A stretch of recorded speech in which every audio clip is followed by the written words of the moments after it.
games we saw post Olympic break in 2024 is the most unstoppable version of the Fever. No question about it, in my opinion. That is the most unstoppable version of the Fever. However, this current version of the Fever it's not bad. Like, don't get it twisted. Like, I think the Fever were pretty good last year. They were pretty good, and now we're at a stage where it's like, okay, yeah, the Fever can really, really push on. They have the ability to push on now, and a lot of people are like, oh, the partnership between Caitlin Clark and Kelsey Mitchell represents arguably the strongest guard combination in the WNBA. Comparisons to other duos like Natasha Cloud paired with Sabrina fall short when examining stylistic compatibility. The synergy between Clark and Mitchell appears unmatched across the league. From a tactical perspective, Mitchell's skill set aligns perfectly with what Clark brings to the floor. The optimal configuration for Indiana involves Clark operating as the primary facilitator while Mitchell functions similarly to a football receiver, capitalizing on catch-and-shoot opportunities, utilizing off-ball movement, and exploiting defensive rotations. And a lot of people are like, oh, the Fever are going to lose Kelsey Mitchell. And I'm like, why is there that an assumption? Because people saw cryptic tweets. Because Fever fans don't like what Kelsey Mitchell's parents and family say. And I'm like, I couldn't give a fuck. Like Kelsey Mitchell's family could come out and say that Caitlin Clark is literally the second coming of the devil. And I don't care as long as Kelsey Mitchell gives 100% for. Adding Aaliyah Boston as another offensive centerpiece completes this formula. The 10-game stretch following the Olympic break in 2024 showcased this system at its peak effectiveness, demonstrating what many consider the franchise's most dominant configuration. The current Indiana roster construction remains competitive despite variations from that ideal setup. Last season proved the team's capabilities, and their trajectory suggests significant championship potential moving forward. Speculation about Mitchell's potential departure has circulated widely, often fueled by social media activity and commentary from family members. I don't care as long as Kelsey Mitchell gives 100% for her team and does what it takes to win. I actually don't care. I don't care about what a player's family does. I really don't. Like, as long as it doesn't, what you call it, as long as it doesn't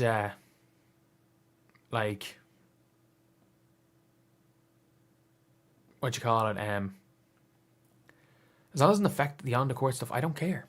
And Kelsey Mitchell is objectively a great player for the Fever. And you can even see it here. People are like, oh, Caitlin and Kelsey Mitchell don't like each other. However, such external noise holds minimal relevance to on-court performance. Family members expressing controversial opinions about Clark shouldn't impact evaluations of Mitchell's contributions, provided she maintains complete professional commitment and competitive drive. Mitchell's value to the organization remains undeniable. Recent social media interaction between the two players, specifically Clark's supportive comment on Mitchell's unrivaled announcement, may seem insignificant on the surface, yet it effectively dispels persistent speculation about interpersonal conflict. Whether genuine friendship exists between them becomes irrelevant when examining what matters: professional chemistry and winning basketball. A great player for the Fever. And you can even see it here. People are like, oh, Caitlin and Kelsey Mitchell don't like each other. That's the most bullshit thing I think we've ever seen. And obviously, look, you've got the old Caitlin Clark commenting on the Instagram post. Like, it doesn't mean that much in the grand scheme of things that Caitlin Clark has commented, "Let's go Kels," on Kelsey Mitchell's unrivaled post. In the grand scheme of things, does that mean anything? Not really. But it puts to bed all the bullshit rumors that they don't like. The reality is that teammates don't require close personal bonds to achieve success together. Professional sports demand a certain standard of conduct and cooperation, but deep friendship isn't mandatory. What's essential is complementary playing styles, shared competitive goals, and absence of ego-driven conflicts. Clark's approach since joining the team, demonstrating she's simply another contributor rather than positioning herself above the program, has fostered team cohesion and minimized potential resentment. Should Mitchell choose to pursue opportunities elsewhere, that decision deserves respect given her dedication and tireless effort for the franchise. They don't like each other and all this stuff. And at the end of the day, even if they don't like each other, which they do, like, it's very clear that they like each other. But even if they don't, I don't give a flying fuck. I don't care. I don't know why fans would care. I really don't know why why any fans would go out there and really care about whether or not a player in their team is gets along with another player. Because I'm like it is one of those things. Her willingness to compete at maximum intensity throughout grueling seasons has earned her nothing but appreciation. If a departure occurs, Indiana would command substantial compensation in return, potentially a top 3 draft selection plus an established veteran, or multiple first-round picks from a team like Washington along with promising young talent. Yet from Indiana's perspective, retaining Mitchell remains the preferred scenario. Her presence significantly enhances championship prospects, and scenarios exist where she could earn Finals MVP honors. A championship scenario where Clark averages modest scoring totals while orchestrating the offense and Mitchell leads the league in points would be equally celebrated. Like, it is one of those things, like, where it just doesn't matter. It doesn't matter. Players don't have to be good friends. It helps. It absolutely helps. But, like, as much as anything, there has to be, there's a level of professionalism there, and there's, I'm not even gonna say a level of, like, your players don't have to be, what I mean by that is, like, players don't have to be friends with each other, but it's like when players know what it takes. The off-ball version of Mitchell, seen in 2024, averaging 23 points, demonstrated her elite scoring capacity when properly utilized. Imagine Clark becoming the league's first player to average a double-double in assists, while Mitchell earns all WNBA first-team recognition. These achievements remain interconnected. Mitchell's all-WNBA first-team selection stemmed partly from her ability to carry playoff-bound team responsibilities, particularly evident in crucial games against Connecticut where she delivered extraordinary performances under pressure. That elevated status emerged because the team was competitive, not merely accumulating statistics on a losing squad. When players know what it takes to win, when players' styles mesh, when players don't have any egos that clash with each other. And I think Caitlin Clark coming in and the players realizing she's not bigger than the program, she's just a player, does a lot to kind of bring the team together and kind of has resentment. As long as there's not professional resentment between the two of these players, which I don't think there is, like, you keep them on the team as long as possible. And always, if Kelsey Mitchell just wants to leave the Fever, great. I will never. The relationship works both ways. Clark's historic assist numbers wouldn't exist without Mitchell's shooting prowess and Boston's pick-and-roll excellence. Boston's development into her current form connects directly to Clark's playmaking. Mitchell's evolution as a player parallels the arrival of Clark. Similarly, Clark's recognition as an elite guard depends heavily on having Mitchell as a reliable target and Boston as an optimal screen and roll partner. Just wants to leave the Fever, great. I will never say a bad word about Kelsey Mitchell, because she literally put her body on the line and she played till the wheels fell off. So you're not going to hear me ever say a bad word about Kelsey Mitchell. If she wants to leave, cool. We'll go and get a king's ransom for her. We'll go and get a top 3 pick and a vet for her. We'll go and send her to Washington for the 4th pick. I think the Washington have 2 first-round picks this year. I think they have, like, Seattle. This 3-player core should remain intact unless clear evidence emerges that the combination cannot succeed, or if one player genuinely desires a change of scenery. Breaking up this trio prematurely would be questionable decision-making, given their demonstrated compatibility and championship potential. The supposed animosity between Clark and Mitchell has never held credibility. Evidence consistently shows mutual respect and professional collaboration. Occasional frustration with each other's decisions during games is normal. Anyone who has competed in basketball understands that teammates experience moments of irritation regardless of personal relationships. Go through to actually get to the point of release. So, I got to snooping and I'm like, well, wait a minute. This damn thing has been around for a while. It was a press release I found and I was like, not only is this real, but they're holding to this?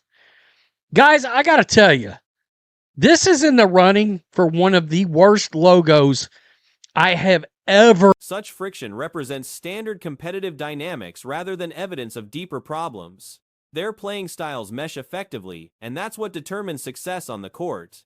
A recent Nike trademark filing has sparked widespread disbelief and mockery across social media platforms. with sports fans questioning how the athletic apparel giant could approve what many are calling potentially the most unfortunate logo design in professional athletics history. The branding in question belongs to college basketball star Paige Bueckers, and the reaction has been overwhelmingly negative.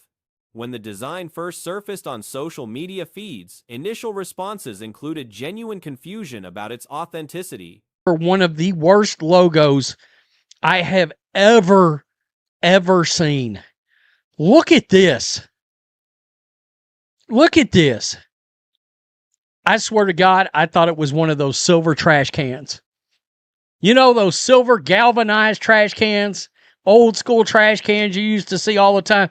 The kind like Oscar the Grouch in Sesame Street was living in. You remember that? Boom, he'd take the little lid off when he pop up. Many observers reportedly tilted their screens or rotated their phones, attempting to comprehend what they were seeing. The immediate assumption was that the image must be fabricated or satirical, not an actual corporate release from one of the world's premier sports brands. The disbelief deepened upon discovering that multiple executives and design teams at Nike headquarters presumably reviewed, approved, and authorized this emblem before its official unveiling. The question arose repeatedly: how many individuals examined this concept during development stages without raising objections? How did this survive internal critique? Boom, he'd take the little lid off when he pop up. Back when Sesame Street was still watchable like it was when I was growing up.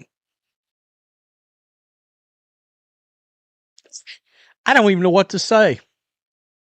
I guess, of course, this is supposed to be a bucket? Question mark. A bucket. So, Sneaker and Streetwear Legal Services put this out, right? New Nike trademark application filed. Further investigation revealed the design wasn't a recent creation but had actually existed for some time. Official press releases confirmed its legitimacy, indicating Nike was committed to this particular visual identity. This discovery transformed initial skepticism into confirmed astonishment. The primary criticism centers on the logo's unfortunate resemblance to everyday household items, specifically metal waste receptacles. Numerous commentators noted its striking similarity to galvanized steel garbage bins, the cylindrical containers commonly found in public spaces and homes. Nike trademark application filed earlier this month of, quote, a bucket design incorporating the stylized letters PB within the design. Who knows what the hell this logo is for? All right, so there's that is. Yeah, this is real, folks. And it's starting to make its way around, and people are just... Multiple references emerged comparing it to the classic trash barrel housing a famous children's television character from a beloved educational program, complete with removable metal lid. According to the official trademark documentation, the design represents a basketball hoop or bucket, incorporating the stylized initials PB worked into the imagery. However, this intended interpretation has been lost on most viewers, who struggle to identify any basketball-related elements in the final product. The trademark application, filed through Sneaker and Streetwear legal channels, describes it as incorporating those personalized letters within the bucket concept. Nike's official newsroom announcement revealed that Bueckers achieved a significant milestone as the inaugural NIL name, image, likeness athlete to receive a dedicated player's shoe edition from the company. Make its way around, and people are just now seeing this, and they're reacting to it. They're reacting to it, and for everything but an actual basketball basket. Right? A bucket. Okay. Do the shoes come with a bell? A bell. If I was Salvation Army, I would... This represents a major achievement in college athletics marketing. Unfortunately, the accompanying logo has overshadowed this accomplishment, becoming the focus of ridicule rather than celebration. The timing of the trademark filing has also raised questions, as the shoes were apparently available previously, making the delayed intellectual property protection seem peculiar to industry observers. Social media responses have been brutal and creative in their mockery. Users have suggested alternative interpretations, including donation, collection, containers for charitable organizations, drinking vessels, cleaning equipment receptacles, and various other household items, essentially anything except a basketball hoop. Army, I would be pissed. It's a mug. If that is in fact her dedicated logo for her, it is the worst logo in basketball history. Well, it is. This is, you see this, about.nike.com, newsroom, press release. Paige Beckers becomes the first NIL athlete to launch a Nike player shoe edition. This is the logo. Comments have ranged from suggestions that the design team should discard it immediately to observations that it bears stronger resemblance to janitorial supplies than athletic equipment. Some reactions proposed alternative imagery, questioning why Nike didn't select more obvious basketball iconography like netting or rim designs instead of the current concept. The confusion about what the symbol actually represents has been nearly universal among commenters. Comparisons to other athletes' branding have been particularly unfavorable for this design. Multiple observers noted that rival players' logos, including those belonging to Angel Reese and Caitlin Clark, are dramatically superior. Logo, folks. This is it. And it's been out a minute. And people are, I guess, this trademark, I don't understand. Could people not get these shoes already? Because why are they just now doing a trademark? It's really strange. But my God. Even those typically critical of certain athletes' choices acknowledge their branding as exponentially better than this offering. References suggested other logos appeared crafted by Renaissance masters in comparison to this controversial design. The consensus among sports branding analysts and casual fans alike places this emblem among the worst visual identities ever associated with professional or collegiate athletics. The universal reaction suggests Nike may need to reconsider this direction entirely, potentially returning to design development stages to create something more appropriately representing both the athlete and the sport. God. Laughing my effing ass off, that is hideous. A bucket. Here's the idea. Bin it. Put it in the trash, folks. This can't be real. Nope, I can see people referring to it as a pee bucket, a puke bucket. Yeah, if they can figure out it's not a trash can. I mean, honestly, what do we... Industry observers have expressed genuine surprise that Nike, historically renowned for iconic and memorable athletic branding, could produce something so widely panned. The company's legacy includes some of sports marketing's most recognizable symbols, making this particular misstep even more puzzling to longtime followers of athletic apparel trends.